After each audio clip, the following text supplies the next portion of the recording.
Welcome everybody to both sides of the conversation. I'm John Henry, Executive Director. Today is Tuesday, so you know what that means. It's our Hidden Gem segment, the favorite segment of the week for me, okay? This is where we come in here and we highlight all of our Black and brown businesses, our community leaders, and folks that are doing positive things to impact community. Always the Hidden Gem segment is special because we're highlighting the light on these businesses. We're giving flowers to those people that are doing great impact work, and we want to make sure that they're highlighted and uplifted. So we are excited because we are here today. We are playing spades, okay? We got one and a half, what they say in spades, a possible one Hidden Gem tonight, but we got a phenomenal brother here. So looking forward to that. And we got a possible spade, as they say, that'll be jumping in a little later. Also, we have the district attorney coming on for San Francisco this Thursday. It's going to be a later programming hour. Community, it won't be at 7 o'clock. It'll be at 8 o'clock. But again, it's going to be a great conversation. But with that being said, for all of our new folks tuning in, watching us, and seeing what's going on, I don't know. Let me just give everybody a little run. I got some emails and some messages. I missed y'all show. I keep missing y'all show. Listen, community, if you're on YouTube, you got to hit the like, subscribe, and the little alert bell, the little bell, bing. And every time we go live, you'll get alerted that we are live. You can watch us live on our Facebook group, Facebook page. You can check us out and follow us on all of our social media handles at both sides of the conversation. We're on TikTok, Twitter, Instagram, Facebook. We're all over the place. Check us out, see what's going on, see some of the events, see how we are using our platform to connect community, resources, events, let the community know where to go. You're going to hear a bunch of those events today on our show. So I am excited today. A lot of things happening going on, but we are here. Y'all know it's me and Mark today. The voice is here. Sister Io, get well. We'll see you when you get back. But me and the voice is here to hold down the platform. So many things happening. What an amazing, amazing week we have came off of. A great veteran show conversation. So again, salute to all our veterans. Hey, we're getting close to Thanksgiving. You know, this is the time of the year where people are giving. People are connected with family. People are healing. People are forgiving. I don't know. We're having a show this week about gratitude, about family. What are you thankful for? Come on and talk to us this Sunday. We still got room for a few more panelists. I want to hear the amazing things folks in community are thankful for. I have a million things that I'm thankful for. I'm here. I'm breathing. I got a roof over my head, Mark. I can get around. There's no bombs dropping on me tonight. I don't know. I'm blessed. I'm thankful. I'm always very thankful. So I'm excited about all those amazing things. And I'm just happy to be here with community. There's so many things. I know the hearts and the souls of people across this country is heavy. There's so many things going on. There's so many things happening. Tensions are high. People are feeling lost. People are feeling like they just don't know. People are giving up. I don't know what it is about the holiday season. There's some darkness in our world, darkness in our country, darkness here in the Bay Area.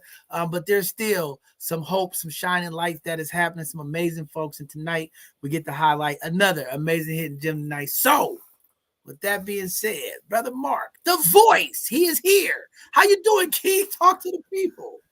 Well, Bishop, as always, it's an honor and a privilege to be here. Community, love everybody. So glad to be able to serve. And I kind of like most people, I think, right now, hearts heavy. Sometimes just holding yourself together in the midst of all the chaos is all you can do. And being thankful, counting the blessings. Thankful to have the opportunity to come here and serve with both sides of the conversation every week. And really just thankful for this show because Hidden Gems is probably one of my favorites because, again, with everything going on, we get to take time to really highlight amazing people that are doing great and positive things in the community. So I'm really looking forward to hearing from our guests this evening. Man, definitely. I am looking forward to, since Iowa's not here, community, y'all have to deal with the bishop with the news. But I'm giving some different news today because I don't know. My heart is heavy. A lot is going on. I've been going through the news, looking on social media, seeing what's going on. And I'm going to just tell y'all right now, I'm not liking what I'm seeing. What's going on from our elected officials, what's going on in the House of Representatives, what's going on at the Senate, what's going on Capitol Hill. Okay. Like when we talk about leadership and we talk about how elected officials are supposed to be acting, how they're supposed to lead our country, our states, I'm not so confident. we have lost something in politics over these last 10, 15, 20 years. It's just disgusting and it's disturbing. When we send elected officials to represent our states, to represent our cities, to represent the people, there's a special etiquette, a special professionalism. There's a special stance that we expect from our elected officials to hold office. To hear some of the things that are taking place that happen today, when we have senators shoving each other, fighting each other, threatening each other, like this is chaos. This is craziness. Okay, community, we got some craziness going on Capitol Hill. Okay, we got some problems in DC. We got some problems locally, and it is time for the people. Okay, because sometimes they say, Marcus, like you got the adults. Sometimes you got to put the kids in check. See, the people are going to have to come together this voter election season, and they're going to have to make some changes. All right, we got senators. Okay. Standing up, threatening union members. Okay, I mean, this is madness. We have elected officials threatening to fight national TV at a hearing with the top unions. I just don't know. Like, we have let politics, Mark, drive us over the edge. I don't know what's going on. We have turned. I mean, you think about it, though. The number one presidential candidate right now is indicted, facing so many charges. If it were anybody else, he wouldn't even be qualified to apply for a job at one of them fake companies he's done run ahead. Like, America is honestly at a point in historically where it's having to deal with all the seeds of corruption that have been sown, and we're just seeing it manifest now, and it's going to be up to the people. I mean, at the end of the day, the people are where the real power is, and we're going to have to do our part. Man, we definitely going to have to, Mark. This election season, both sides of the conversation, we'll do our part to make sure all the community folks are engaged. Whatever it is, you got to get involved. You have to do your civic duty. But this stuff is very disturbing. I mean, to see this, senators shoving other senators, making threats. We got people literally threatening each other, can't even come together. We can't even have bipartisan nothing. I don't know, Mark. We got the wrong people representing the country. Maybe this is why Mother USA is going down fast. Okay, we got some problems, and we're gonna have to change them. We can't even agree. We are letting politics, just ruin the democratic process, the democracy of this country. I mean, it's terrible right now. I'm sometimes embarrassed and ashamed to say this is the American country that we are so proud about, to see the divide, to see the lack of respect, the lack of integrity, the lack of just being able to work together. Like, what happened till we could disagree, but we here to work together? We can have differences, but it's for the best interest of the people. It's like they don't even care about the people. They just throw it in our face, Mark. They don't even care. They like whatever. Everything else in the world has become more important than our people, the country, our veterans.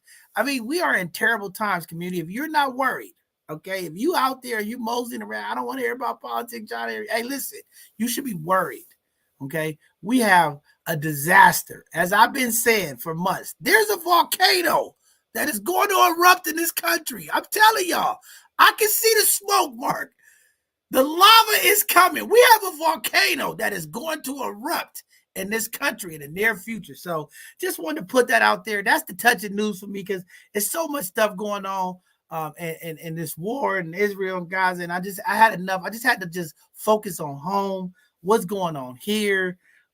This week we have the APEC conference going on. People calling me, John Henry, why you not down here? Let me tell y'all something, okay? I don't have time to talk about the world problems right now. Yes, we got some problems in the world. I'm talking about we got some problems right here in our city, in our country, in our state, and across this country that are impacting the Black and brown community. Okay, when you look at the suffering that is going on right now during this holiday season, that's been going on, and we can't talk about the economics and economic empowerment for Black and brown communities. When we talk about reparations, when we talk about the economic investment in substance abuse, the economic investment in mental health, the economic investment in housing, we have a crisis. World leaders across this country, across the world, are here in San Francisco to talk about world global economics. And we in a city right now that is in trouble. We have a state in California that's in trouble. We have a country where every state is in trouble. And we're worried about all these other things. Yes, it's important. It's a part of the global. I get it. I'm worried about Black and brown people. We got some problems. Our people need some help. We are approaching the holiday season. Folks need support. Folks need resources. We need funding. Okay. And people talking about paying off student loans. I get it. Okay. We got some Black and brown people that need more. And we got elected officials fighting and threatening each other and all this craziness going on instead of focusing on what's going on. We willing to solve all the real problems, but we don't care about nothing here at home. But with that being said, as we are being puppet driven, okay, the strings have been moving up on the people, okay? Today, the House and Senate passed a short-term bill to avert the government shutdown for 90 days, I guess until January, February. It's just terrible stuff. We can't even get a bill passed, but we got money for wars. We could get those things. We could work together for those. Very, very tragic stuff going on in this country, community, this election season. Please get involved. Let your voices be heard. We need some change. We need some new representation. We need some leadership. We need some folks who are willing to work across the aisles to get things done. We need some oversight. We need some things that they've been putting in place, like here in California. If they can't get budgets passed, we got to put some of these structures up in Capitol Hill, because these folks up there, they out of control. I'm just going to tell you, they out of control on Capitol Hill. The Senate, the senators, the House, we got problems, community. Get involved this election season and make sure your voice is heard. With that being said, last news, because I'm just going to pass it on to Mark. I don't even want to talk. The news is so depressing today. I can't even take anymore. But we had a storm that is coming in here to California. You all seen the rain today. The rain was coming in. We got some cold weather coming in. This cold front is pushing through. Community, be safe out there. Get warm. Make sure our babies are going to school. There's a number of coat drives that are kicking off over the next couple of weeks. Make sure y'all zipping y'all young babies up, giving them the beanie cap. Pull out the beanie caps. It's getting cold. Make sure y'all bring the dogs in the house. It's getting cold at night. I woke up this morning. I walked outside. I was like, oh, I was blessed. See, I can't even complain. I was able to defrost my car and heat it up. So, man, but it's cold out here. It's getting cold everywhere. So, again, we got some things coming up to help our unhoused folks and support some other organizations that's doing that work.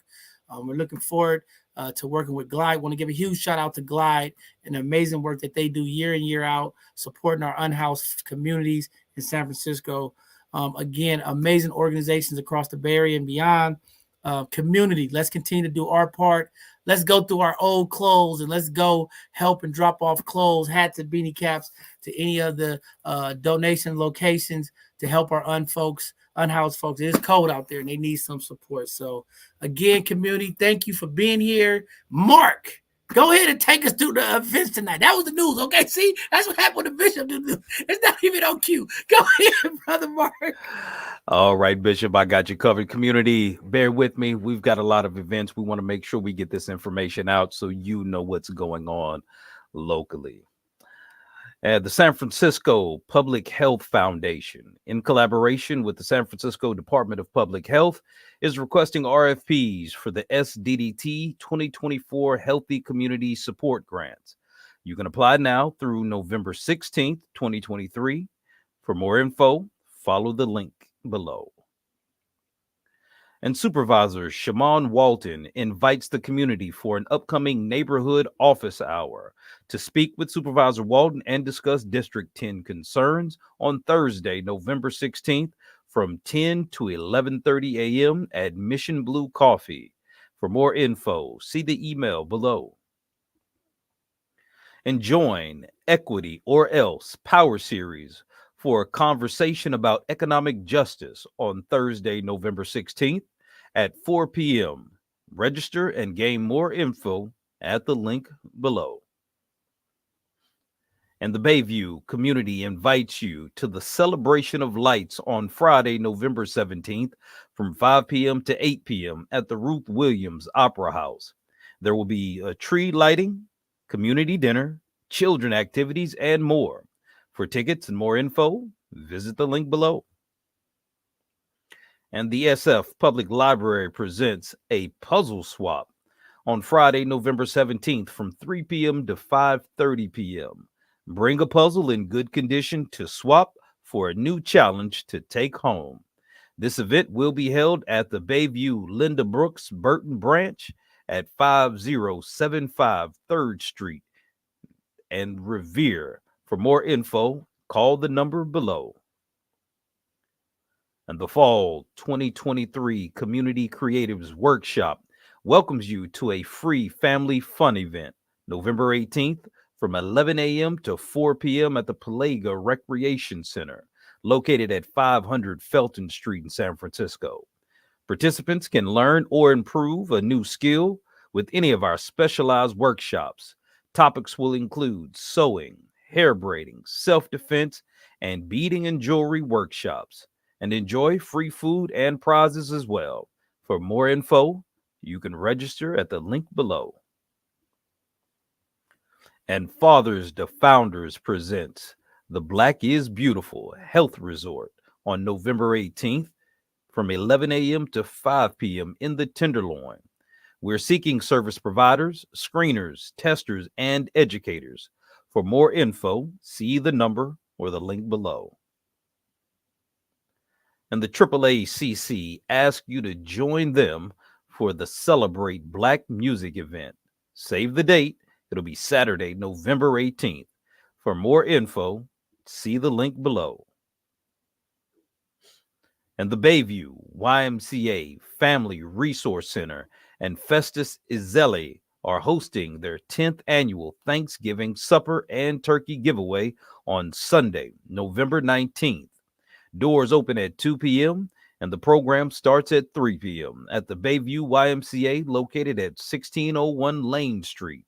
You can call the number on the screen by Friday, November 17th to register to pick up a turkey. And join St. Anthony's Season of Hope for Giving Thanks on Golden Gate, November 21st from 11:45 a.m. to 2 p.m. at the 100 block of Golden Gate Avenue. There will be free activities like face painting and a photo booth, giveaways, free raffle items, special guest appearances, music, and more. And the HCN is excited to announce our annual turkey drive. We invite you to be a part of this meaningful initiative by volunteering your time to help assemble meal boxes. To sign up for this event and explore other volunteer opportunities, please see the link below. And the SFHRC and Dreamkeeper Initiative is pleased to announce the Cultural Wealth RFQ. Its purpose is funding qualifying organizations to partner with the SFHRC and other organizations to help promote and celebrate cultural wealth. Please see the link for more info. And Sisters Small Business Saturday host holiday gift shopping on November 25th. From 1 to 5 p.m. at In the Black. To register, visit the link below. Also, visit the Farmers Market located at the Southeast Community Center at 1550 Evans Avenue in San Francisco every Thursday now through November 30th from 3 p.m. to 7:30 p.m. They accept cash, debit, and EBT. And Mackey's Corners presents Mackey's Corner Xmas on December 3rd from 1 to 4 p.m. There will be food, dance, a Black Santa, and presents. This event is to celebrate those who have been impacted by suicide, and you must register to attend. And the San Francisco NAACP celebrates 95 years of service at the annual Freedom Fund Gala on December 1st at the Hyatt Regency Grand Ballroom, located at 5 Embarcadero Center in San Francisco. Single tickets are $150 and tables of 10 are $1,500. Register at the link or the number below. And the Black Female Project is hosting Invest in You, a transformative leadership program December 1st and 2nd via Zoom with Charmaine McClare. Use the coupon code WINNING2023 for $1,000 off. You can register at the link below. And join the A. Philip Randolph Institute, Resilient Bayview, the Walter and Elise Haas Fund, and the San Francisco DPH to celebrate Resilient Bayview's 10th anniversary at the Southeast Community Center's Alex Pitcher Pavilion from 10 a.m. to 1 p.m. on Tuesday, December 5th. Seating is limited, so RSVP today at the link below. And come out to the legendary Peacock Lounge and Gold Room to celebrate jazz singer Terry Odaby on December the 8th. Doors will open at 6 p.m. and the show will start at 7. Tickets are $15 in advance and $20 at the door. For tickets, follow the link below. And the OMI Cultural Participation Project's The Lion King will be held Friday, December the 8th at 7:30 p.m. at the Orpheum Theater, located at 1192 Market Street in San Francisco. For more information, see the link below. And the Walters Wellness Group invites you to the Restorative Retreat on December 9th from 9 a.m. to 4 p.m. for a one-day retreat where a team of expert facilitators led by Dr. Kathia Walters will guide you through a transformational experience designed to help you get into your body and quiet your mind. For more info and to register, see the link below. And Dogs Club presents a holiday hoops basketball tournament for boys and girls 3rd through the 8th grade. Register your school or club team for only $325 with a 3-game guarantee. The tournament will be held at the CCSF. For more info, visit the link below. And the San Francisco African American Reparations Advisory Committee cordially invites you to be a part of the conversation every second Monday of 2023. You may attend in person at City Hall, located at 1 Dr. Carlton B. Goodlett Place, or online by registering at the link below. And the Dreamkeeper San Francisco invites you to join us for community updates every 3rd Wednesday of 2023. These meetings are open to the public via Zoom. For more information and the meeting link, please visit the website below. And as part of the fall exhibitions, the St. Joseph's Art Society features works by visual artist Christopher Birch in transversing on geographies of blade and bone, now through Friday, December 15th at 1401 Howard Street in San Francisco. For more info, follow the link below. And the community welcomes you to the 2nd annual Holiday Night Market and Block Party on Friday, December 15th from 5 p.m. to 9 p.m. at In the Black, located at 1567 Fillmore Street. There will be food trucks, vendors, and a kids' wonderland, and more. And Wu Yi presents the Holiday Pajama Jam for the Bottles and Blanket Pantry on Saturday, December 16th, 2023 from 1 to 4 p.m. at 4900 3rd Street in San Francisco. And experience a winter wonderland at the Ruth Williams Opera House on Saturday, December 16th from 4 p.m. to 8 p.m., located at 4705 3rd Street. For more info, visit the link below. And come out for the Lorraine Hansberry's Theater 2023-24 season, starting with a Soulful Christmas, which is a holiday concert with performances Thursday through Sunday, December 14th through the 17th at the Fort Mason Center for Arts and Culture. Tickets are on sale now, and for more info, visit the link below. Register your school's team for the F.R. Sawyer Academy's Holiday Hoops Basketball Invitational for boys and girls 5th through the 8th grade. The tournament starts on December 21st through the 23rd, located at St. Ignatius College Prep at 2001 37th Avenue in San Francisco. For more info, Visit the link below. And the OMI Cultural Participation Project's The Wiz, Saturday, January 27th, 2024 at 7:30 p.m. at the Golden Gate Theater at 1 Taylor Street in San Francisco. And the African American Arts and Culture Complex invites you to a Season of Black Art inaugural event, introducing from October 2023 through February 2024 season at the African American Arts and Culture Complex, kicking off a captivating celebration of Black creativity and culture with special guests and performers. For more info and to register for free tickets, see the link below.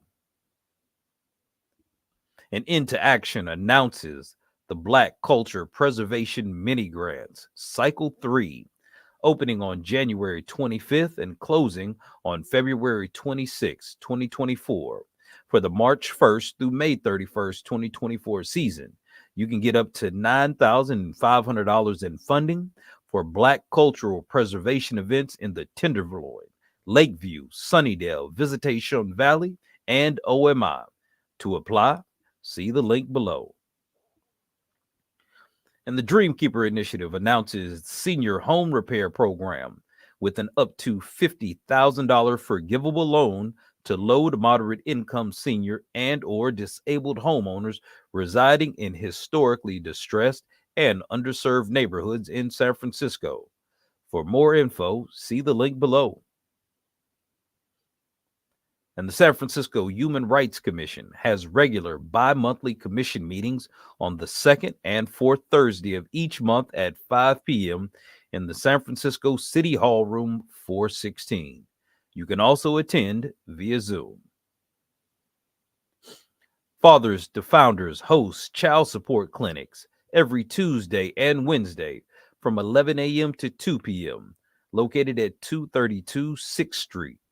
Receive essential guidance on child support debt reduction, resolving driver's license holds, pursuing custody of your children, and establishing visitation rights. For clinic appointments, call the number below. And Dreamkeepers announces the Down Payment Assistance Loan Program. You could receive up to $500,000 for down payment assistance and up to $30,000 for closing costs, and connect with housing counselors, lenders, and realtors. For info, see the link below.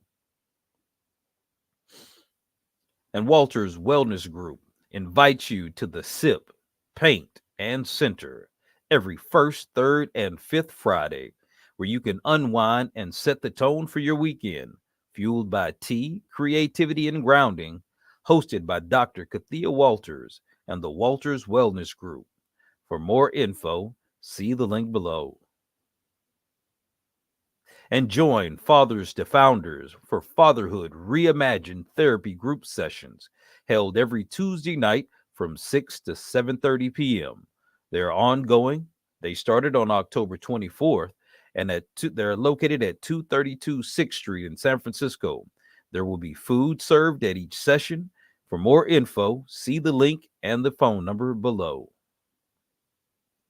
And the APRI is hosting youth workshops, offering job referrals, resume building, skill building, internships, professional networking, and community service hours, located at 1301 Evans Avenue in San Francisco. To schedule a Zoom or phone appointment, see the link or the phone number below.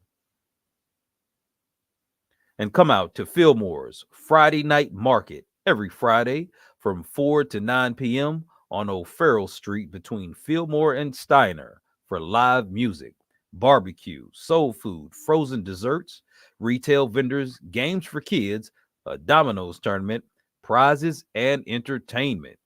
Vendor booths are available. Register at the link below. And the new vaccination site offers the COVID-19 booster and the monkeypox antiviral pill treatment every Thursday from 1 to 5 p.m. at 330 Ellis Street, as well as Saturdays 12 to 4 p.m. at 1221 Mission Street. And the community living room is open all day, Monday through Friday, with breakfast being served from 9 a.m. to 12 p.m. and a grab-and-go lunch from 2:30 to 3:30 p.m. at the City of Hope Cafe, located at 750 Ellis Street in San Francisco. And the San Francisco Office of Financial Empowerment announces Smart Money Coaching, which provides free, confidential, one-on-one financial guidance. This program is available to anyone living, working, or receiving services in San Francisco in English or Spanish, with additional translation services as requested. For more info, see the link and the phone number below. And the Bayview Collective and both sides of the conversation are calling all Bayview community members to help shape the future of our community together. The Bayview Collective is conducting a survey to tap into the heart of our district. That's you. Your insights will directly influence the initiatives we undertake to enhance the quality of life in our vibrant community. So take the survey at the link below. And be a mentor in SFUSD. Join the SFUSD school-based mentoring program, Mentoring for Success. You can sign up to volunteer as an individual or group mentor district-wide. See the link below. And both sides of the conversation is calling on conscious individuals and organizations to sponsor our third annual African American History Bowling event and award ceremony. The award ceremony will be held on February 24th from 6 to 8 p.m., and the bowling event will be hosted on February 25th from 2 to 5 p.m. For more info on sponsorship, please see the link below. Also, both sides of the conversation needs your skill and ability to engage our youth. We're looking for community members to participate in basketball and recreational activities and mentor youth on Saturdays at the San Francisco Juvenile Detention Center. Stipends will be paid, and for more info, see the link below. And would you like to promote your business, nonprofit, or community impact? Then sign up for our Hidden Gems show. Or you can share your expertise on Educational Thursdays, or you can also be a panelist on Sunday Conversations. You can also keep up with both sides of the conversation's latest shows and community outreach events. Follow us on all social media platforms, and you can also subscribe to our newsletter at bsotc.org. And both sides of the conversation welcomes individuals who are interested in giving back to their community to join us as volunteers. We value the positive impact volunteers can make and invite you to be a part of our mission to uplift and support our community. Also, both sides of the conversation kindly request your invaluable support for our podcast and community engagement endeavors. We cordially invite you to explore any of our donation links, as your generous contributions will greatly aid us in enhancing our programming. And we would like to take this time to acknowledge the Dreamkeeper Initiative and its support of both sides of the conversation's programming.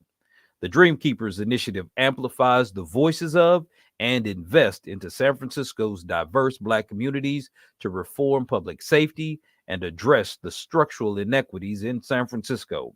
To learn more, see the link below. And you can also check out our upcoming shows. We have Educational Thursday this coming November 16th at 8 p.m. Remember, that is 8 p.m., not the normal time of 7, but 8 p.m., where we will have District Attorney Brooke Jenkins. And then we also have our Sunday conversation on November 19th at the regular time, 4 p.m., where we will be discussing gratitude in the community, getting San Francisco's perspectives on family, giving, and unity. And with that, Bishop, I turn it back over to you. Ooh, that was a lot of events, community. Thank y'all for being patient. Again, we're doing our part to make sure that the community gets all the events, all the resources, everything that's going on. So you guys can say, hey, I didn't know about this. I don't know how to connect. We making sure you get that information. Thank you for being patient. Now, with no further ado, we got our hidden gem here ready. I told y'all we playing spade tonight. There's a possible other one coming. I don't know, but right now we got a powerful young brother here. Man, I had the pleasure to not only walk on the side of this brother, just watch him develop and grow. It's always a journey in life. We go through so many things when you grow up in the city, urban communities. So many things happen. This young brother here has a tremendous story, doing tremendous work, always giving back to young people, doing a lot of amazing stuff. So I'm happy. Okay, I'm not even gonna go to his bio because we got a lot of stuff to talk about. Because the voice, I was gonna have the voice introduced, but the voice is out of energy right now. He wrote 1,000 interview events, so I'm gonna bring up my brother Denario back to both sides of the conversation.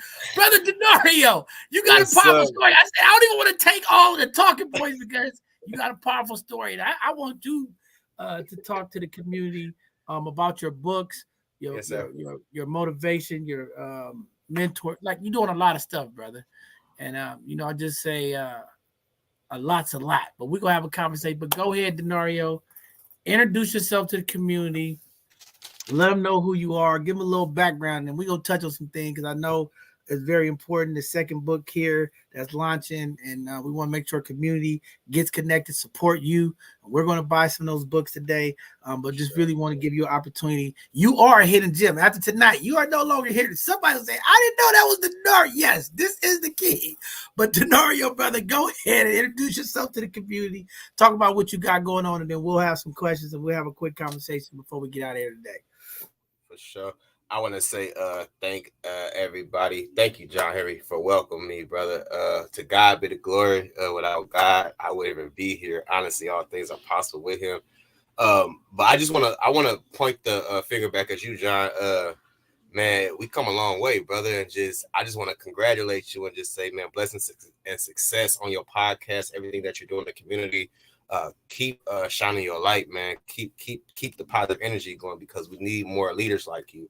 I heard we were speaking about leadership, about the Capitol Hill, and what I was really getting more so what I was thinking was people lost the mission of servant, having a servant, like a heart of a servant, you know what I mean? That servant attitude, understand that it's not about us, it's more so about the people and helping the people that's in need. And I feel like with the politicians and things like that, it became more so about social class and more so about self.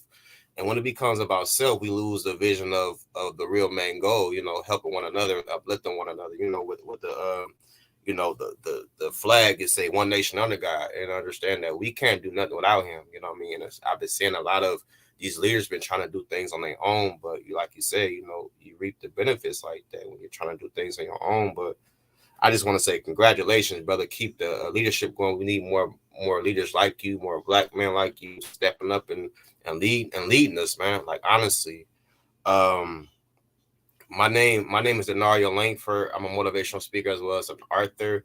I'm from Oakland, California.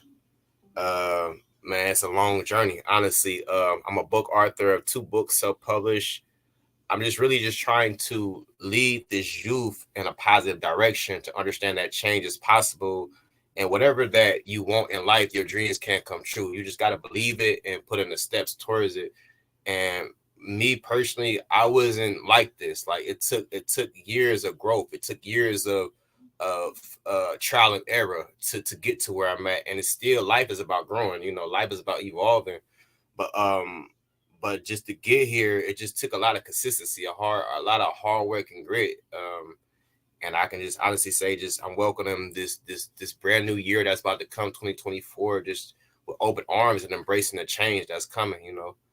I have a great book out as well called 100 Words of Encouragement, Unlock Your Greatness.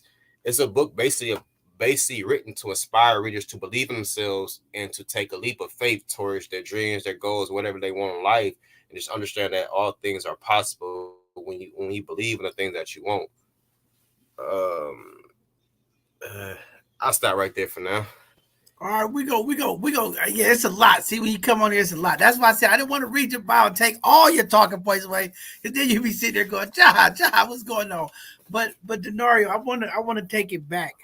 Because me and you, we have done so many sessions mentoring young people in the juvenile hall system, and when we talk about this system that we are in, when we talk about what we have to go through as young Black males in the community. When we talk about the obstacles, the hurdles, the things that we have to overcome, um, it sometimes could be a challenge. And, you were one of those young people, um, came through the streets, came through the community, had those obstacles, um, you know, and I want to take you through, a couple of those and really talk about how you were impacted. How do you overcome?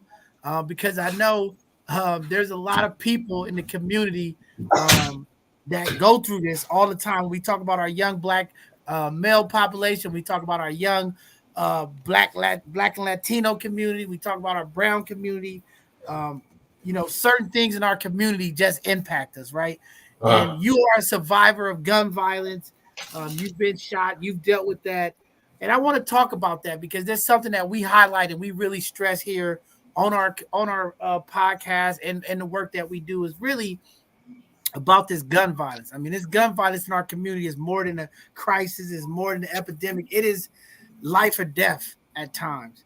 And young people are dealing with gunshots, dealing with gun violence, dealing with violence in our community. You were able to overcome that. And I wanted to see from you, what did it take in being a survivor of gun violence? How did that frame your mindset and inspire you and push you into some of the trajectories that you went and changed? My environment, honestly, it was, it started with my environment at first. My environment really getting out of Oakland. I remember like sitting, recovering from a gunshot wound in my stomach. And I remember sitting like in a hospital and I was like, what I'm going to do, where I'm going to go. And from there, I'm like, I'm not going back there. I made a decision to not go back, to push forward, even though I didn't know what was ahead, but I had to have the faith to keep pressing ahead. So what started first was my environment changing around, no disrespect to old friends or nothing like that, but somebody got to get out the run. Somebody got to break that generational curse. So I just made a decision to take that leap of faith to go ahead and just didn't look back. So it started with my environment first, and then it started about like my mindset. What was I feeding myself? Like my music, I had to change my music. I had to change different settings I was going around, people, places, and things. And I just started to surround myself around like more positive things to help me grow. And from there, it changed. One thing about change, I can honestly say change doesn't happen overnight. But once you acknowledge the change, what needs to be changed, and just start to make the steps little by little, then it's just something about, I don't know, something just in life, it start to fall in place for you. But more so just my environment and then the things that I was feeding myself. You know what I mean? I read a lot now. I'm in college. I start college next year. It just was my environment. So I had to get out that environment. And once I got out that environment, I start to look at things a little bit more different. Wow. Very powerful stuff. I mean, what you're talking about is something that young brothers deal with every day. We come from a community, that deal with economic struggles, social struggles. There's a lot of things further than being a gun violence survivor. You had a lot of other things that also impacted your life. And, I think these are very important things to highlight and talk about because so many of our young men in the community deal with some of the very things that we know impact. And, for you to be vulnerable, to open up and talk about them, right? Dealing with issues with your biological father, dropping out of middle school, dealing with some of your anger, fear, and pain. You know, young people, young males especially. Let's just say young Black males, not just in Oakland, San Francisco, across this country. Okay, young Black males are dealing with the same obstacles that you dealt with. And we have a big divide where some folks get it, some folks don't. Talk about that, because when you talk about not having that connection with your father, when you talk about dropping out of school, right? When we talk about the things that young Black men deal with, being in a single family home that's not financially stable or have the economics. So young men feel they have to be the fathers of the home. They have to get out and hustle. Because this is what's going on right now. People try to say, what's going on with the young brothers? When you come from these environments where you have lack of resources, no fathers in the home, lack of mentorship sometimes, lack of direction, lack of ambition, hopelessness, the environment, toxic environment. You get what I'm saying? Mm-hmm. You dealt with this. You overcome. See, because people sometimes they say, well, we don't see the success stories. And this is why this Hidden Gem segment is so important to me. This is why you being here is so important, because it also shows a great deal of resilience, tenacity, perseverance. Look, he didn't even have to persevere during the interview. People bothered him. See, this is what happened. But you know, how do going through those obstacles, you know, going through that stage and phase of your life, because I always say there's stages and phases of life, you know, to go through that, you know, talk about that, and then to come out of that, and then we'll talk about, you know, you taking your religious journey. You get what I'm saying? Because I think we miss this higher spirit. You know, we always say at Omegas, you know, it don't matter what your higher spirit is, connect with something. So talk about that journey, you know, those obstacles that you overcame, and enlighten some of the community folks what that looked like. And for our young brothers and sisters out there, you know, that is very impactful, man. When you talk about homelessness, when you talk about, you know, all of this stuff, I just was looking today, and you think about the young people that are homeless in our cities across this Bay Area. Mm-hmm. It's a challenge.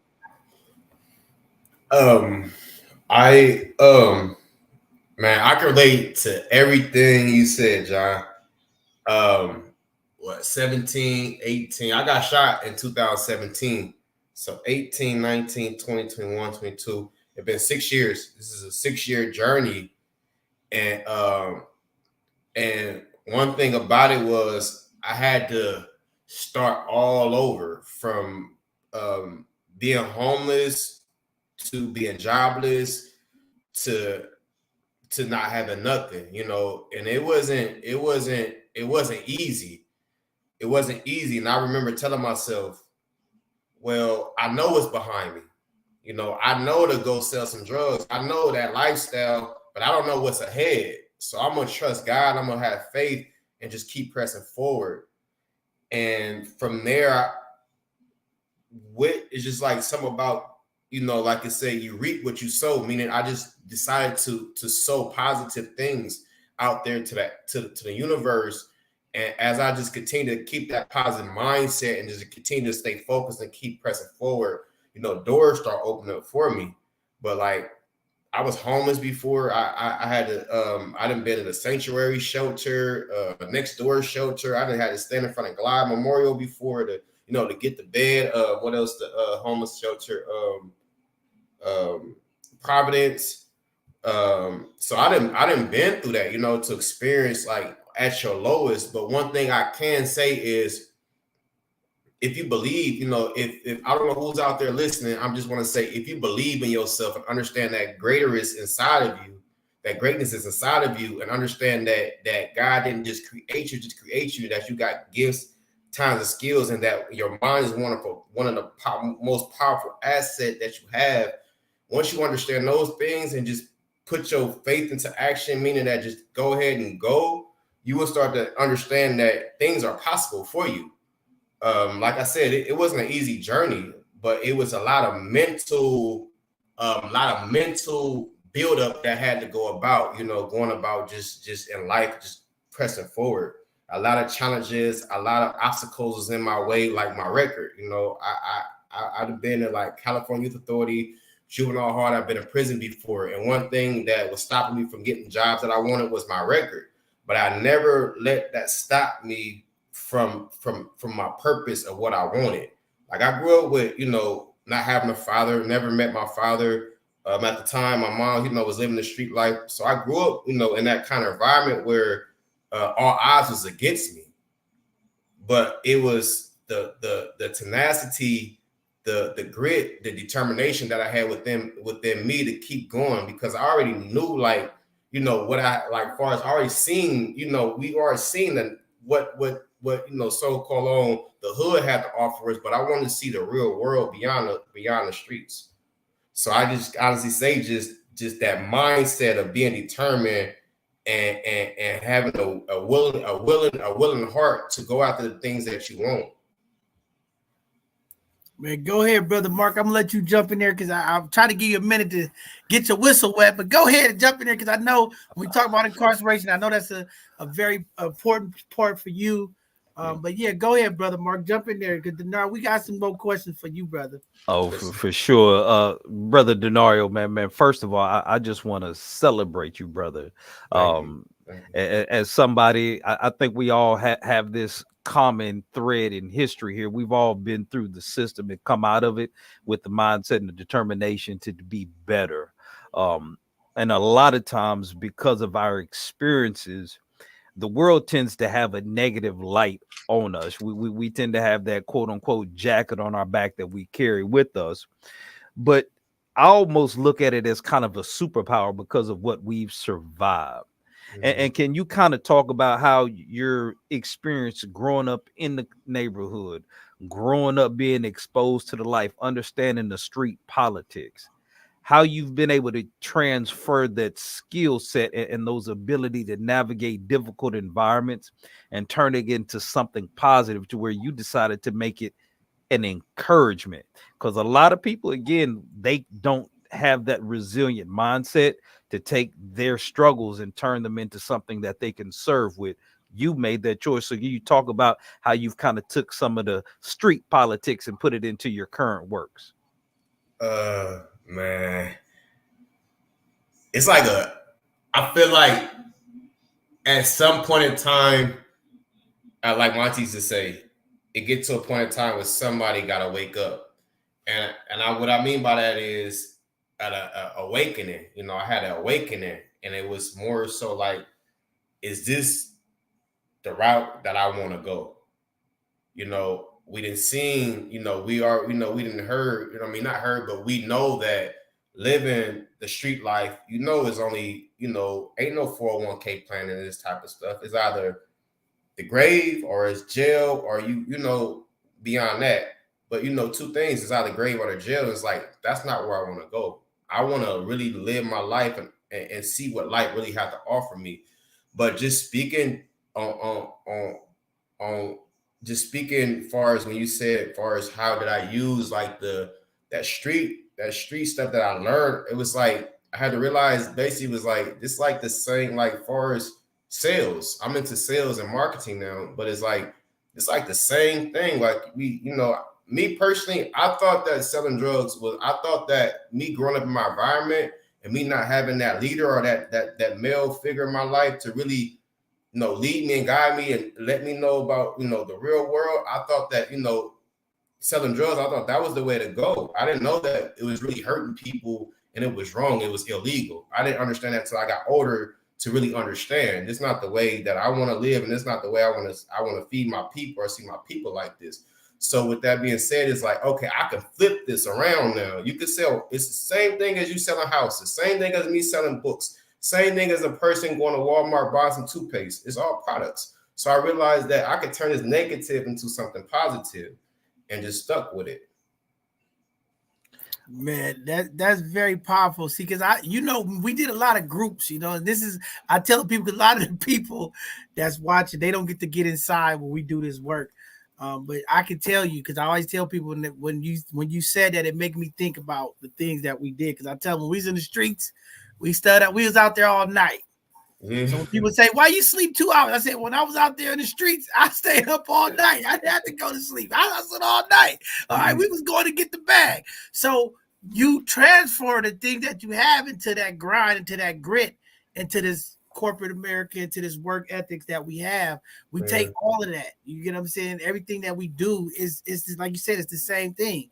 And I like how you said that, because we always talk to the kids about that. Anything that's a negative, you can make a positive. And to the people out there that got young people watching tonight, anything that these kids tell you, because see, as parents and adults and sometimes people in the community, we allow kids to give us excuses. See, when we do this mentorship, we don't give them no excuses. I tell them, whatever you do negative, I can find something positive.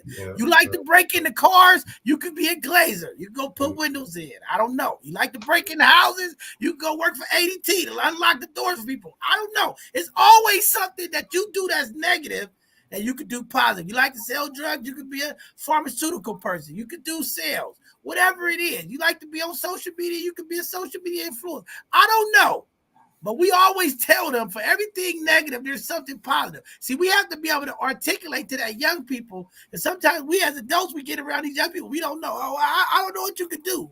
And they listen to the excuse, but we got something for you.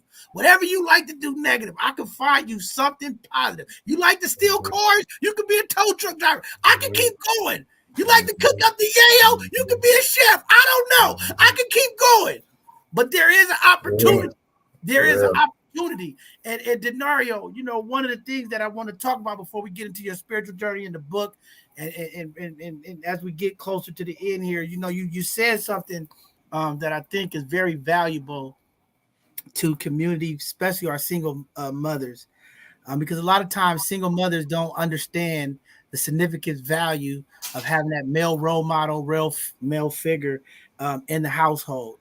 Can you kind of talk about a little bit about some of the things growing up as a young man, not having that male figure and understanding the importance of mentorship and what that looks like when you have it, right? Because sometimes our community moms, they don't understand it, right? It's like, why he can't get it? When you don't have that male figure, you know, some of the things that you are missing, some of that dog in you, some of that confidence, as you know, somebody, you know what I mean? But talk about that, because I think mentorship is so important.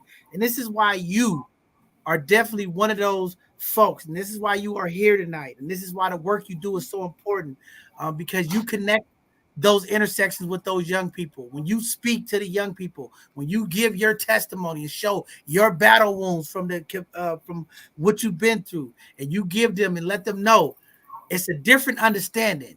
You get what I'm saying? So talk a little bit about that, not having a father, and like, what are some of the things you felt like if you had a father, maybe you didn't take those pathways, and then about the importance of having male mentorship? Because I need our elected officials, because, you know, I'm finding out more and more of these sneaky elected officials are tuning in. Oh, John, I watched your show.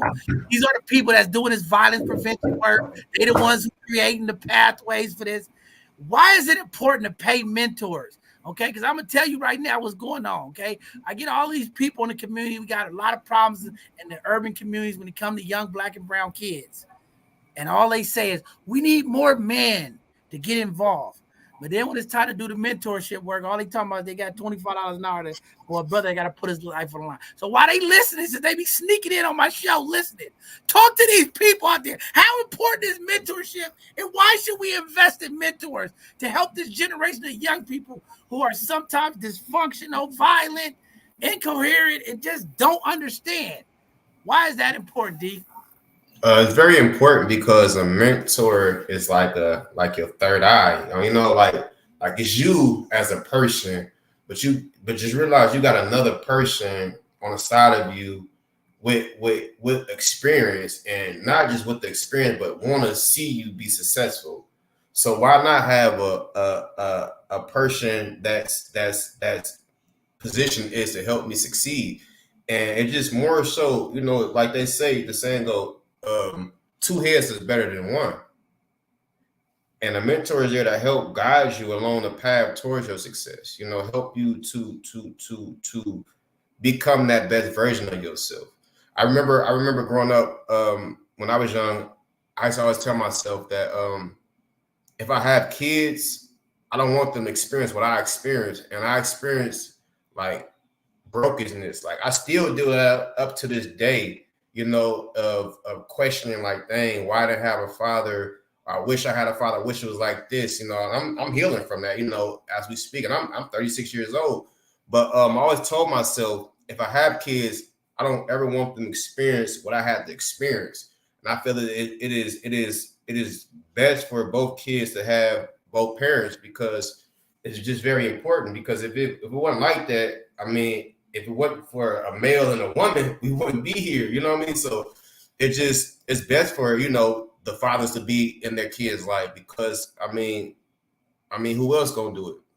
That's the father responsibility to, we made the decision to have these kids, so why not be in his kids' life? You know what I mean? Why not take our responsibilities? But just not, I don't want to go, too far with it, but I just want to say, it's very important for mentorship. A mentor is there to help you increase, help you grow, help you get to the goals that you need to get to. A mentor is going to be real with you. A mentor is going to be your coach, your guider. So it's very important to have mentors in your life. Man, it definitely is. Go ahead, Brother Mark. I know you got another one. Yeah. And again, because he's brought up talking about mentorship, I really kind of want to get into your mindset shift when you really had that paradigm shift after suffering the gunshot, because there was a pivotal time in your life where you had some time to just lay there and think. Mm-hmm. Who was the people or the mentors that kind of resonated with you, whether it was somebody directly or maybe through a book, or that really kind of gave you another perspective to say, you know what, I'm not going back to who I was or where I was, but I'm going to go forward. Who were some of the mentors, and then how did they kind of connect with you? Because one of the things about mentorship, to have real influence, you have to have relationship. You have to earn that right to guide somebody as a mentor. Who kind of fulfilled that role for you at that low point when you were really going through that transition and trying to recover? I'm gonna be honest with you. 100%. I'm gonna be very honest with you. With nobody but God, and that's the God honest truth. Like I promise you, that's the God honest truth. Really, like I didn't like. How can I say it? I'm gonna give y'all a story. So when I first made the decision to leave away from that lifestyle, because when I got out the hospital, I still was kind of in that life a little bit. I was dealing with unforgiveness. I wanted revenge, but just something in my heart wouldn't let me go there. I remember this is God honest truth. I remember crying to God and like telling him, like, I won't change. I want something different. And that was probably like me praying to him, within that day. And probably 15, 20 minutes later, me and one of my buddies, me and one of my friends, from the streets, we was talking on the phone, and more so, seeing that I was trying to better my life. But he told me like this. He's like, bro, you can't live like that no more. He said, you can't sell drugs no more. You can't have those guns no more. He said, it's even so like that. You gotta give up your address. I thought in my head, I said, I ain't give up my address, but the other things, now I give up. But I remember us having that conversation, Mark, and just after that conversation, I remember sitting at the kitchen table by myself, and I remember just being led to the artillery, to the drugs, and put them in a paper bag, and walk into the trash can and throw them away. And I just said, no weapon formed against me should prosper, and I'm here. The rest is history. But it was that conversation, though. It was me and him having that conversation. And when he had that conversation, I'm like, I don't want it no more. And from there, I start like listening to motivational videos like Eric Thomas, and I start getting to like different organization groups like Rubicon. And from there, that 2-week program, that right there, just, listen to the motivational, content and just being around that positive atmosphere, that positive group, that kind of helped me within my shift. But just, all glory to God, he was always there with me. I understand, it's a faith thing, but I just feel like he was always there with me, and here I am. No, I 100% believe you, brother, because I can tell you I had a similar experience, and it was September of 1998. I was on the Central Unit in Sugar Land, Texas, and it used to be an old plantation. Like literally, I picked cotton when I was in prison here in Texas back in 1998. And I remember I heard the voice of God just tell me, look at yourself. And that was all I heard. And my mother had sent me a Bible. I didn't crack my Bible open. I had a subscription to Black Tales, and I was dealing Black Tales when I was locked up back when I first started. And the moment I heard his voice say, look at yourself, I literally took my entire stack of Black Tales and walked past all my homeboys who I used to swap with, and I dropped them in the trash can. I couldn't give them to nobody, but I knew that something about me had changed on the inside out in that moment. And then I began to attract a different type of brothers. Then, like, say, some of the brothers who was in the church would start coming around. And so I understand when you go through that moment, sometimes it is only God that really can get through to you. So, brother, I appreciate your transparency. Yes, sir. Yes, sir. Thank you. Man, I got a couple more questions before we get you out of here, D. But I want to talk. I want to talk about this because I know you're very open about, the religion. Everybody in our community is different religion, different things. And I just think the power of faith is important. But I want to talk about males' mental health because, being in the hospital, going through that traumatic situation, going through the traumatic situation of not having a father, school, homelessness. When we talk about mental health, that's something that we don't want to tackle in the Black community. When you talk to most Black males, mental health is something that they're running away from. I think, there has been a paradigm shift when it comes to mental health, and more men are stepping into mental health. I think the churches are helping by not, putting the demonic phrase of mental health on people. But there's a shift that is happening. More and more people are recognizing their pain.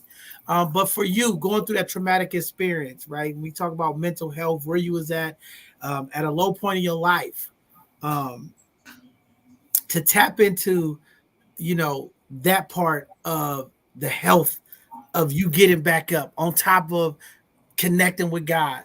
How important was it to understand the dynamics of where you at, your mental health, and today where you at to continue to uplift the mental health and what's needed?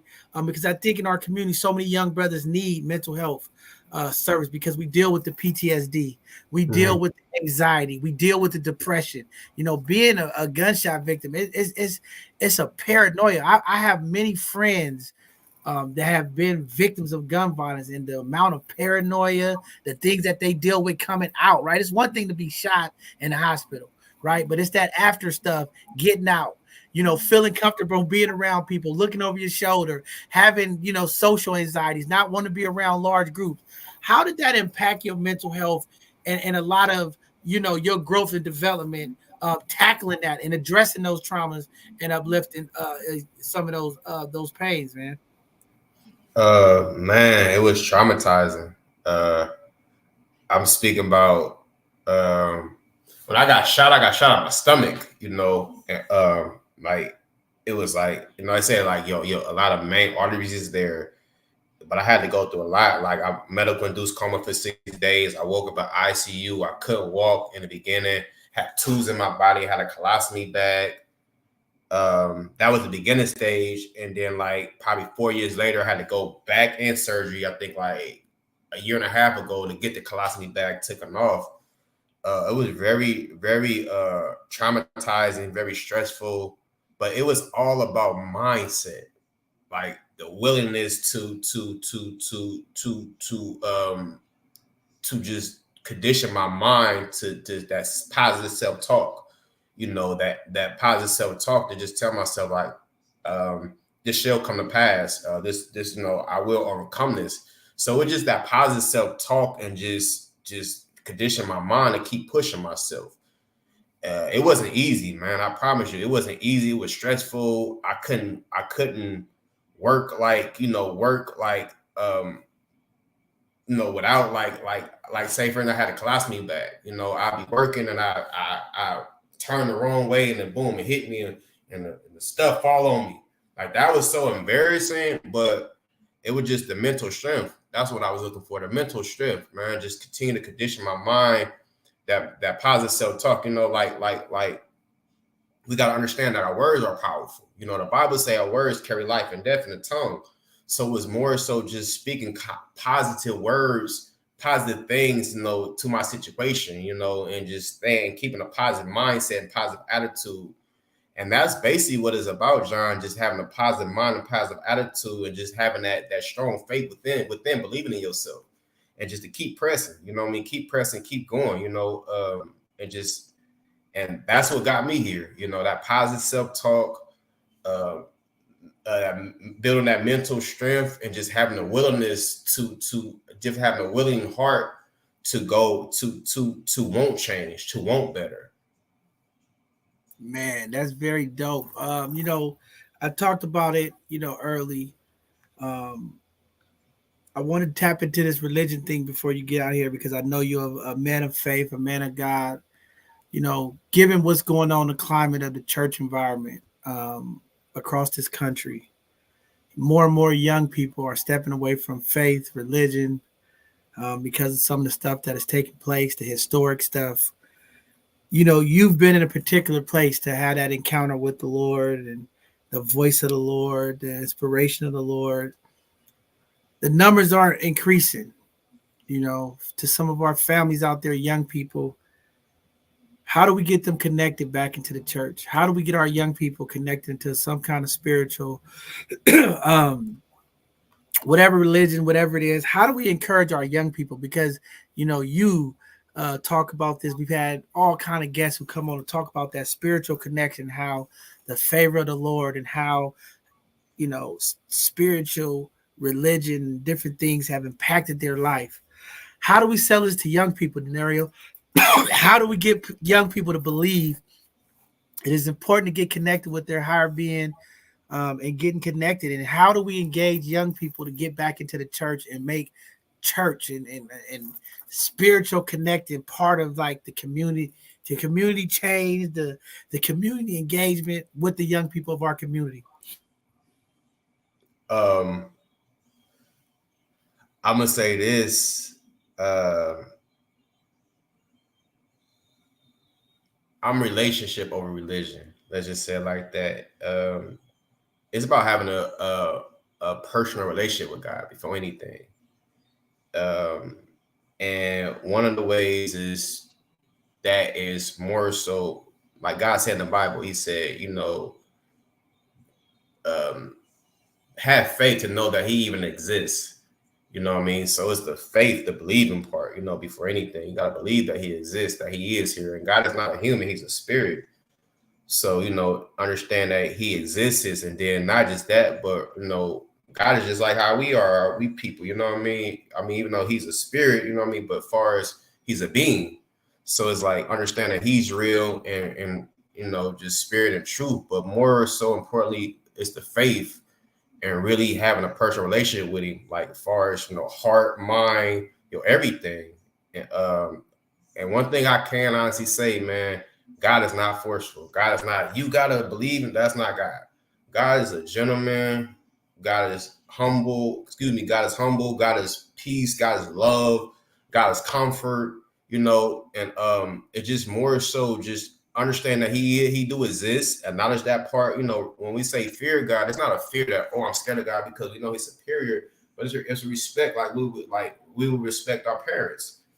But yeah, just more so the faith and just having a heart to getting to know God, getting to know God. and I can just say just from there, just see how, I feel like once you acknowledge that, to want to do better, to want to build that relationship with God, I believe that a lot of people start to see their life change. I believe a lot of people start to see the 360-degree turn of positivity, of abundance, of just growth in life. I feel like in society, we worry about too much about money. We got to understand that, our knowledge, our wisdom, our gifts, our skills is way more precious than that. But like, just having the faith, man, just to believe in. Man, it's very powerful. So you got this book out. Talk a little bit about this book. The inspiration behind it. How does this impact community? When you talk about 100 words of encouragement, unlocking your greatness, where did that come from? I know you talked about your motivational speaking and all of that stuff that you were listening to. How did this, create you to create this book? Because I got people out there right now that's looking. I want them to get the book. Somebody might be down. This holiday season, things are happening. What is this book going to do to somebody if they get this book to be encouraged? Right now we're coming up to the holidays. Sometimes folks are dealing with loss of family, stress of the holidays, different things. How is this 100 words of encouragement? Talk to me about this book. How is it going to impact some folks in our community? 100 words of encouragement is locked and loaded with tons of affirmations. It has like a work activity sheet, like goals, about like goal setting, time frames, as well as another worksheet about a vision, like writing the vision down, like writing the vision as far as like what do you want in life. But 100 words of encouragement basically is a book more so that's written to inspire the readers to believe in themselves and take a leap of faith towards whatever it is out there that you want to accomplish, whatever your aim is in life. And I'm a visionary, and I'm big on vision. I'm big on writing things down. I got to see it. You know what I mean? So I'm big on writing it down, setting goals and taking the steps towards it. But 100 words of encouragement is a book more so it's going to inspire the readers to be positive, think positive, to believe in yourself, to understand that your dreams can't come true, and understand that change is possible.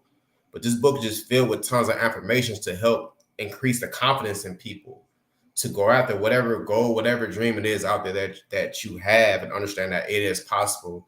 And if you don't think it's possible, look at me. I didn't believe that I would be here, and I didn't start off like this. I was a young kid in Oakland selling drugs in and out the system. They really counted me out. They didn't think that this was possible. But one thing about believing in yourself and just staying focused and going after the things that you want, sky's the limit. Man, sky is definitely the limit, brother.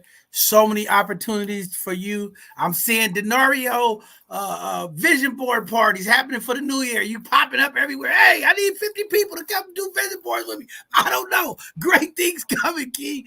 Mark, you got anything final before we get this brother out? He been paged out as him beating on the door. They trying to get him, see when you're important. Kids looking for Pop, where you going? I'm on air. I'm on both sides of the conversation. Mark, you got anything before we get out?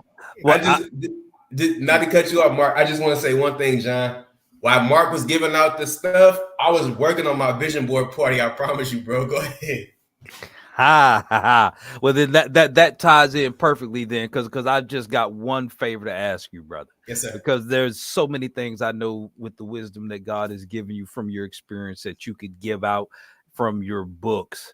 But if you could just pull one key nugget, one key strategy from your book that you would want to give to the community to help them, what would that be? Okay. So this is my book right here. And it's, it got the, like, all the affirmations. So I like chapter 1, 30 words of encouragement. And it's number 20, fail your way to success, meaning try, go after it. You might not get it right the first or second time, but don't ever quit. Keep going until you succeed. So basically is, it's going to be failures in life, but don't let those mistakes or those failures or the errors stop you from succeeding. Let that push you to your success. If you didn't fail, you wouldn't know the do's and the don'ts you wouldn't know the mistakes that you made. You wouldn't be able to analyze, okay, I did this wrong. Okay, let me do it like this. So, you know, like Thomas Edison, I believe he was like the light bulb guy or something like that.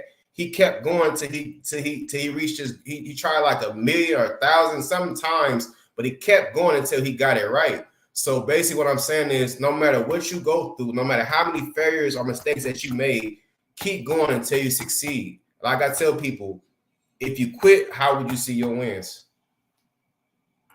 That's deep. If you quit, community, how would you see your wins? That's powerful. I don't know. I just say, I don't know. Today I want to quit. I don't know, but I'm here. We're going to keep winning. That's what we're here to do. Brother Denario, check this out. You know, you hear this is our Hidden Gem segment. We always support our Black authors, our Black businesses, or brown businesses, folks that come on here. Today, we're going to pick up some books from you. I'm going to have our team reach out to you. We'll pick up the book. Community, if you want one of these books, if you need some affirmation, this holiday season, you need some inspiration. Maybe you down. Maybe you said, I need some encouragement. Maybe you like, I need a little boost, John. I need a kick. Bishop, give me something. We're going to pick up some books and support this brother. And then the community, get out there, support this brother. His information is running across the screen, but we're going to get some books to the people. See, because that's what we about. We're going to bless the people. Maybe this you watching today. Bishop, give me a book. I'm going to get you a book. I want to encourage. I need my community inspired. We got to fight. I need people to wake up. Y'all heard Denario earlier say, we got to wake up, community. There's a crisis happening in our community. I need some engaged people. I need some people that's fired up. I need some people that's going to step and stand with me. We got to fight. I need my people to wake up. Let's go, community. With that being said, I got questions in here. People asking where can they purchase the book at, Denario? Let them know where they can pick up the book at. You can go to my website, dlspeaks.com, and it'll navigate you straight to Amazon, or you can just go to Amazon and type up my name, Denario Langford, or you can just go to 100 Ways of Encouragement, Unlock Your Greatness. But I just want to say, go to my website, dlspeaks.com. It's easy, and it take you straight to the link. But I want to recommend that 12 and up. This book is really helping people just to believe in themselves, to go after their dreams, as well as I got another book called Emptying Out the Negativity, a book created to inspire change. And that book is phenomenal. That book is really helping. It's like a guide towards a positive change. It's like a guide towards a guide for positive change. So that book, as well as is helping people just get jobs, helping people to believe in themselves, taking a leap of faith towards whatever they want in life. But just go to my website, dlspeaks.com, and I promise you, you won't be what's the word I'm looking for? You won't be mad. You won't be disappointed. I don't know. There you go. You won't be disappointed. There you go. All I know is I'm inspired, brother. Okay, I love affirmations. I love getting up and thanking God and being in a space of gratitude. We're having a conversation this week about gratitude. Okay, gratitude is very important. And what are you thankful for?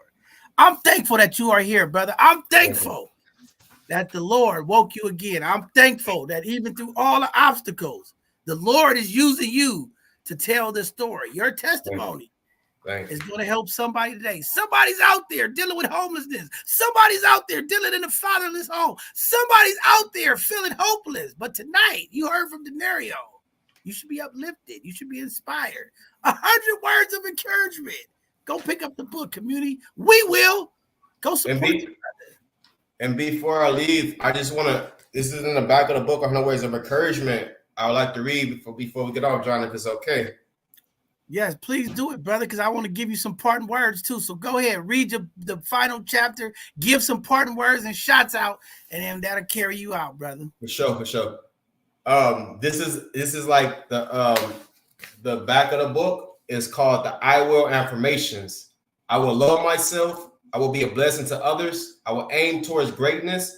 I will keep pressing forward. I will win. I will succeed. I will keep believing. I will accomplish massive things in life. I will keep my head raised high.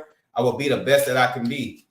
Just know that you are more than enough. You are somebody. So always affirm and believe in yourself. Always love yourself.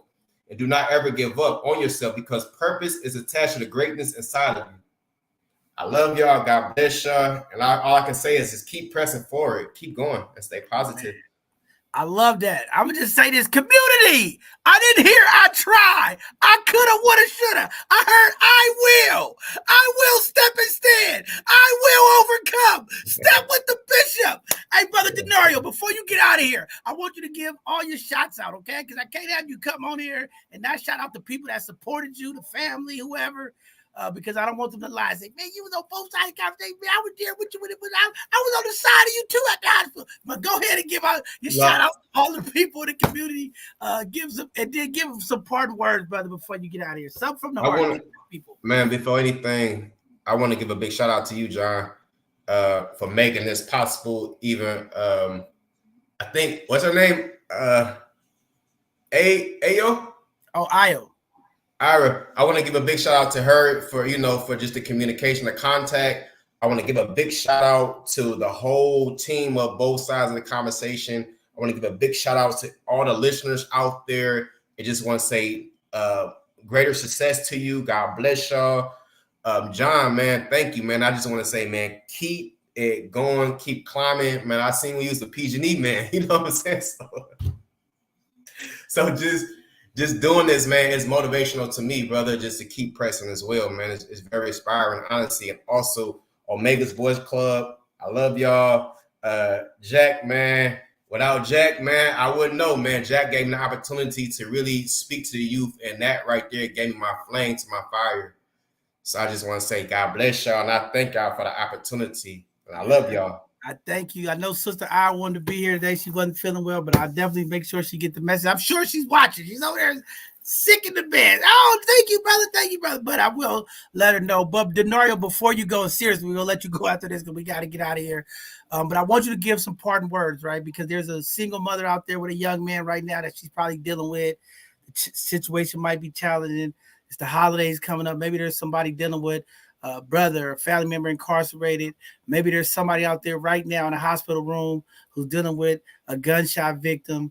Leave some parting words of encouragement to those families because you overcame a lot. And you are an example. When we talk about leadership, it's about demonstrating what's possible. You are a leader because you are demonstrating what's possible and how to overcome obstacles. So with that being said, before you get out of here, give some parting words to those folks who are listening tonight. Families are going through stuff that might need your encouragement tonight to say, hey, I did it. You could do it too.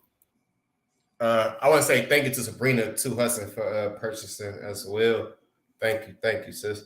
I can honestly say, bro, just prayer is powerful, man. I know people try to with the religion and stuff. I'm saying don't let that hold us back from coming together, praying, loving one another, getting back to how we was raised, loving one another, we are stronger together, and just loving one another, respecting one another, praying, and really the main thing I can honestly say, believing in yourself, believing in yourself and leading by a positive example, it's we are leaders on here, if we can do it, let's shed that light and let's lead by a positive example, like a domino effect.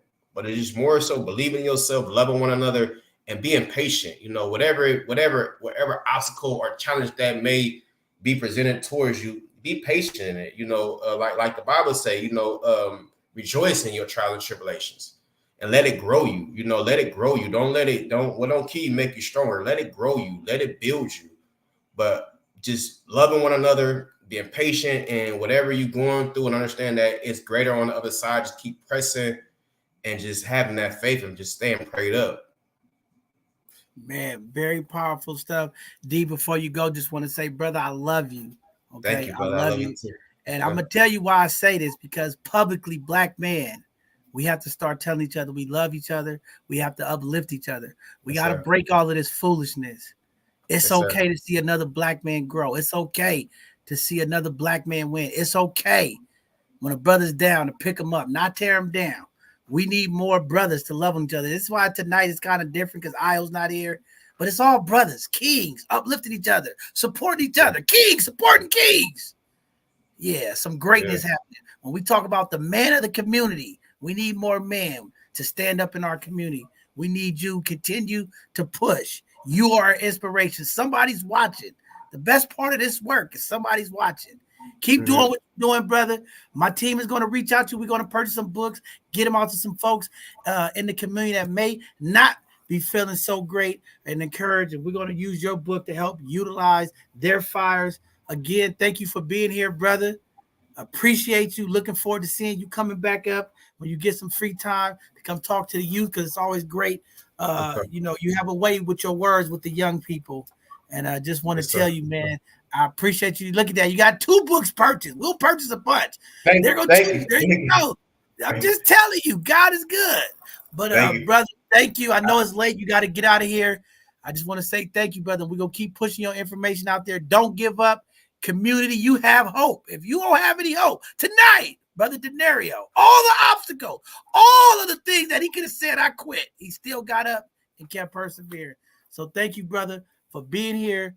We'll see you soon. I'll connect with you. I'll let Jack know. The Wizard. Yeah, the Wizard. I'll let him know that you was here tonight, and we'll make sure that you connected. Hey, thank you, brother. My team will be reaching out to you. We'll pick up a bunch of books, and we'll get them out. See you soon, King.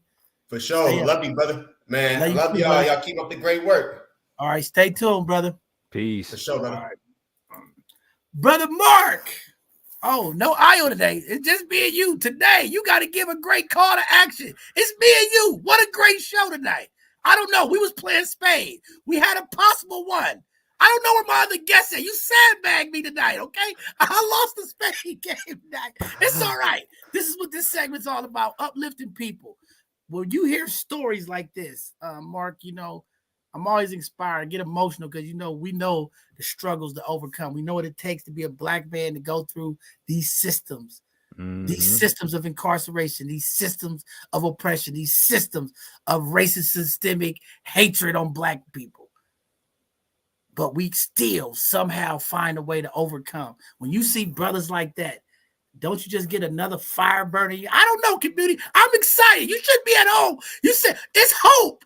Because so many people say, no, once a Black man makes a bad decision, it's over. I'm here to tell you, no. Tonight, you've witnessed another hidden gem, another perseverer, another inspirational leader, another go-doer, another I-willer. I don't know. Mark, you are the voice. Talk to the people before we get out of here, King. Well, I can honestly say this about Brother Denario. He is a true example of the power of perseverance. And he actually reminded me of a quote that I've heard many, many times about Thomas Edison. And again, when he invented the light bulb, he did over 10,000 experiments until he got it right. And when somebody asked him, well, why didn't you quit? And he's like, I didn't fail. I just learned 9,999 ways that it didn't work. But because I persevered, now I'm able to give the light bulb to the world. So I just want to say, community, no matter how many times you have to get back up and try again, you could fail 9,999 times, but you only have to get it right once to fulfill your God-given purpose and destiny. So please stay encouraged. Keep getting up, keep trying. Don't give up on yourself, because you are meant to fulfill your destiny. Wow, what a word, Mark. See how Mark just keep it short and sweet. I'm the bishop. I give a benediction for 3 minutes. I don't know. And I still can't say it like that. I don't know. But tonight, you know, I just want to say that's why the voice is here. He makes everything. He just brings it all together. But, you know, it's very true in what you're saying. And don't give up, community. We all go through challenges. This holiday season, it's a challenge for me when we lose loved ones, when we have our family members missing, when it's the holidays and the weather's changing and the sky is gloomy and we thinking about the things. Sometimes it becomes a burden. But we got to stay fighting. We got to stay going. We got to stay moving. And this is why being connected. I know Mark always says, be on code with each other. They coming for me, okay? I know they coming for the bishop. I will step and stand. I won't quit. I will go through it 500 times, 700 times. Whatever it takes, I will be great, okay, community? I will walk with you. Walk with the bishop, because I will walk with you. But, you know, at any time you're doing greatness, there's an attack Tonight, you guys witnesses the many attacks that the enemy, the system, the enemy took on this brother, the gunshot, the no father, the community, the homelessness, all of the things was pointing to giving up. If you heard nothing tonight, no matter what is thrown at you, we are headed into these times at the end of the year, as we close out the year, the highest levels of depression, the highest levels of suicide, Mark. Don't give up, community. Tonight, you heard somebody, no matter what you're going through right now, that brother didn't give up. In these last weeks, as we close out this year, it's going to get tough. Things are going to happen. Emotions are going to be high. Some people are going to want to give up. You might get a letter from your job. Tomorrow's the last day. Don't give up. There's still hope. There's still an opportunity. I'm just telling you, you might get shot tomorrow. I don't know. Don't give up. You might be homeless tomorrow. Don't give up. Tonight, you witnessed this from a king. He's been through it all. He's still standing tall. He's still pushing forward. Community, don't give up. The hope is there. The perseverance is there. Even in the darkness, there's a light. There's a bright light shining on you. Let's go with it, y'all. With that being said, I got to get us out of here. It's the bishop time. Give the benediction and get out of here. Look, the people like, hurry up, bishop. I'm tired of looking at you. Get out of here. All right, it's time to get out of here. All right. With that being said, thank you, community, for tuning in tonight to our Hidden Gem show. Tonight was powerful, impactful, inspiring. You heard from the young king, Denario Langford. He is a great writer. He is writing about the encouraging words. It might be more than 100 words. You might have to hear 300 words to be encouraged. I don't know. Whatever it is, you find what you need to keep that motor moving. Tonight, the words of encouragement is so much greater. Affirmations. I heard them. Affirmations. Talk to yourself. Speak life. All I heard tonight was I can. I will. I didn't hear I can try. Tonight, community, we can no longer try. We have to speak it into existence. We will overcome. We will come together. We will save each other. I don't know. I'm inspired. It is time for our community to get on code. It is time for our community to unite as one as we come to the final weeks of the holiday season. As we approach Thanksgiving, what are you thankful for? Tonight, you should be thankful. You heard a young man who didn't give up. There is hope in our community. There is resilience in our community. There is perseverance in our community. No matter what you go through, be inspired. Don't give up. Keep pushing.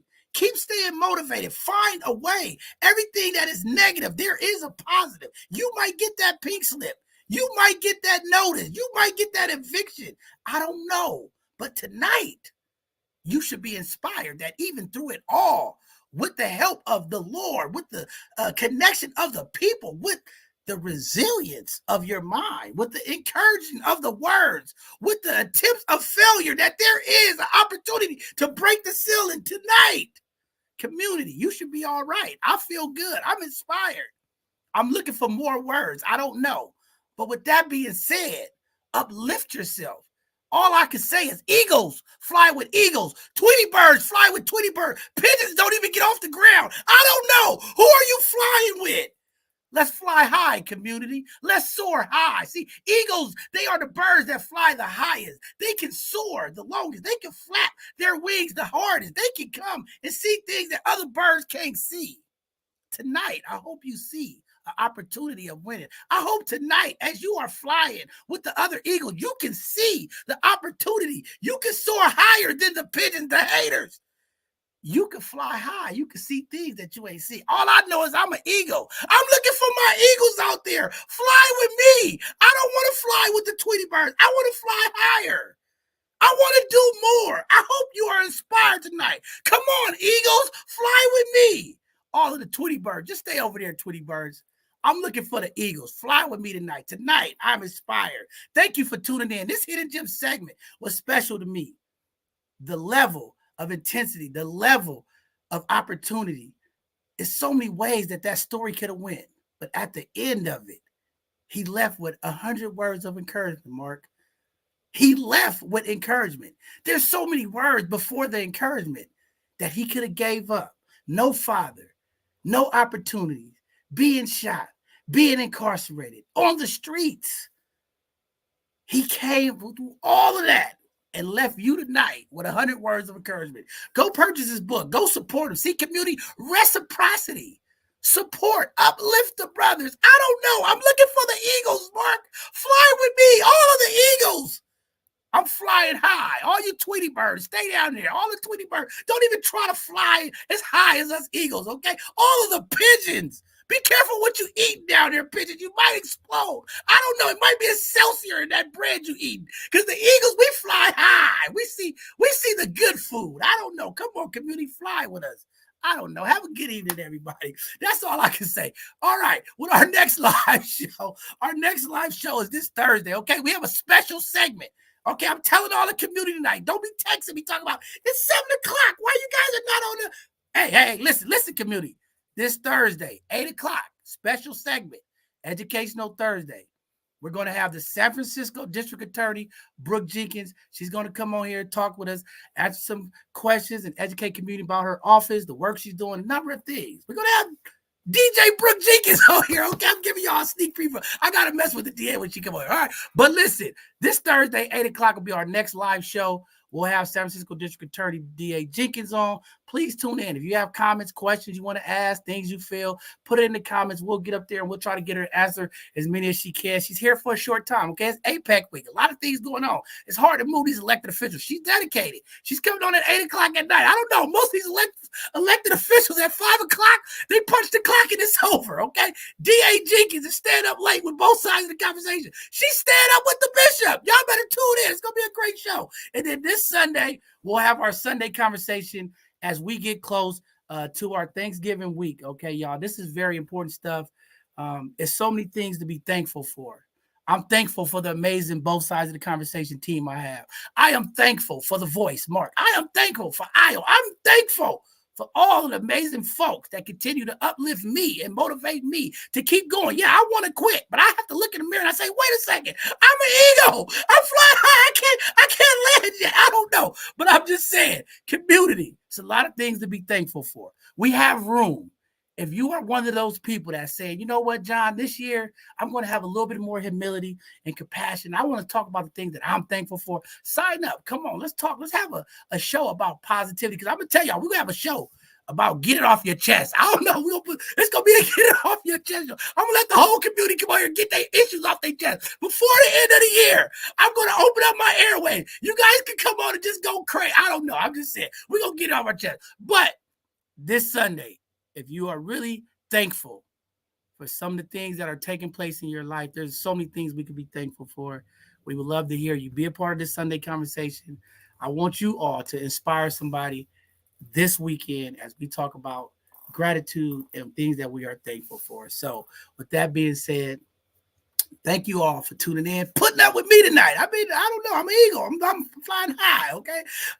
Thank y'all for putting up with me tonight. We will see y'all this Thursday, 8 o'clock. Remember, this Thursday, special Thursday, 8 o'clock, DA Brooke Jenkins, San Francisco District Attorney. We'll have her on. Again, thank you, community. And we just appreciate you all. Thank you to our both sides of the conversation team. Sister Io, get well. We'll see you soon. I'll see you all Thursday. Have a blessed evening. The bishop is going to fly high. Follow the bishop. I'm up in here. I don't know. I see a lot of Tweety birds on the ground. Watch out. I see you all. Have a great weekend, everybody.